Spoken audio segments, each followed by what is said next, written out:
White House advisor Peter Navarro said Sunday that more Americans could die, indirectly, from coronavirus stay-at-home orders than the virus itself. Trying out a new line of defense, Navarro said President Trump showed foresight by pushing to reopen the economy as soon as possible, even before the pandemic has peaked in many states. Opening up this economy is not a question of lives versus jobs, Navarro said on NBC's Meet the Press.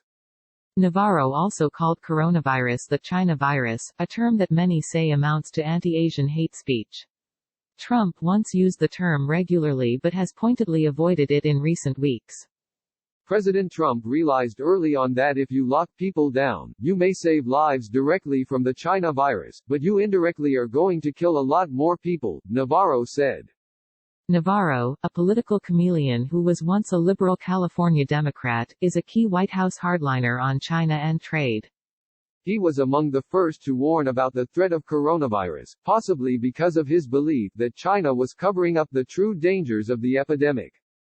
Trump ignored Navarro's dire January memo, preferring to adopt a policy of downplaying the threat to the U.S. for several weeks as the virus spread unchecked. Navarro is back in the front lines of Trump's PR fight now that the White House has adopted a policy of pointing fingers at China for the virus as it becomes clear the American death toll will keep rising.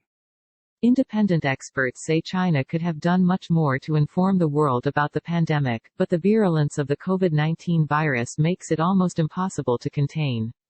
Yes, I do blame the Chinese, Navarro said on ABC's This Week, echoing Trump's blame game.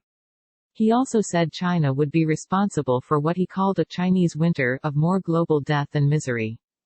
Navarro also sought to blame the Centers for Disease Control for mishandling coronavirus testing, particularly in the early days of the pandemic. Early on, the CDC, which really had the most trusted brand around the world in this space, really let the country down with the testing, Navarro told NBC. In a bizarre case of mixed messaging, another top Trump official offered a diametrically opposite assessment of the CDC on another network.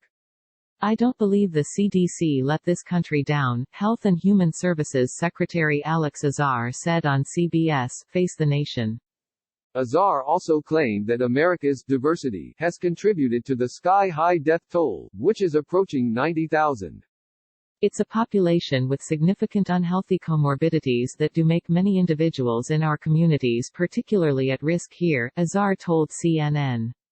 Latest coronavirus updates. Click here for our roundup of the most important developments from NYC and around the world.